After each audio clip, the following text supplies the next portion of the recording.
especially across the basin. And the reason why we're still sunny out there, well, we still have this high pressure system located well off to the west, very close to the Baja California border there. And it looks like this continues to move to the west. So that means we are still going to be the influence under that high, believe it or not. But the good news, the difference is that our temperatures will be cooling down a little bit thanks to that high pressure system moving away from us. So even though it's still in control of the weather, the temperatures will cool down a little bit. So we do have nice sunny conditions as we head throughout the day heading into tonight.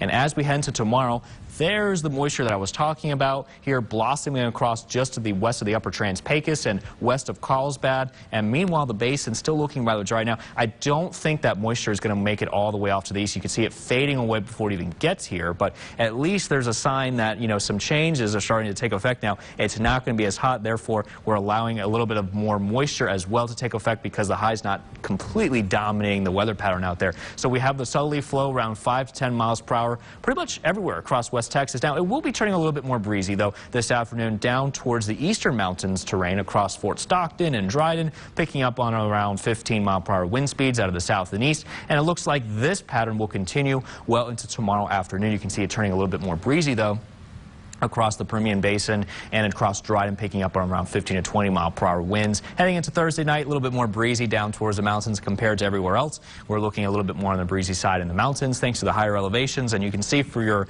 headlines, highs in the 90s. So that's a significant difference. What we've been seeing over the last several days, still got plenty of sunshine, lots of dry air, and low rain chances are still in check across the region. So let's take let's break down that day planner rather. It's a cooler start out there into those mid 70s. And as we progress the afternoon, by noon, we're at a temperature about 90 degrees, still remaining sunny out there. By 5 o'clock, that's pretty much the peak of the daytime heating, 96 degrees. Not as warm outside as it's been the last several days. So that's the good news that I can give you with these temperatures, even though we're still in the 90s. But as we head into 8 o'clock, we're looking at temperatures around the low 90s out there. So it's getting closer to those 80s out there, and it looks like we're finally starting to get a break, just at least for a little bit across West Texas. Now, with that high temperature of 96, that's about 3 degrees above the normal of 93. Our record for today is 102.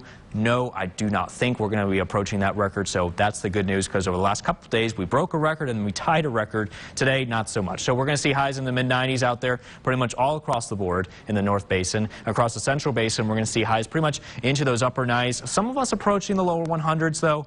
But I don't think we're going to see widespread triple digits out there. That I can tell you, 98 for that high temperature in Ira Ann. And down in the mountains we go, well, it's going to be a little bit cooler. 90 degrees for the Davis Mountains, 90 for Pine Springs, 90 degrees down for the Marfa Plateau, and 91 for Alpine. So on that 7-day forecast, these temperatures are sticking around for us into those mid-90s, not only today, but tomorrow will be around, Friday, maybe even to the weekend as well. And as we progress throughout the end of the week, notice how it starts to get a little bit more cloudy out there. So some moisture comes in, and we might even see some isolated rain showers here and there, but I don't think it's going to be widespread. That's why I kind of went more on the cloudy side of things for our Saturday. But either way, that should bring down the temperatures a little bit, casting some shadows out there, making it feel cooler. And I'm trying my best out there. We can just skip past Monday. We could skip, yeah, because it's been about to be 100. Let's just move on. Yeah, so forget about Monday. To Tuesday after we get through the weekend, right. and we'll be golden. And then we'll be in good shape. Exactly. Sounds good to me, Derek. Well.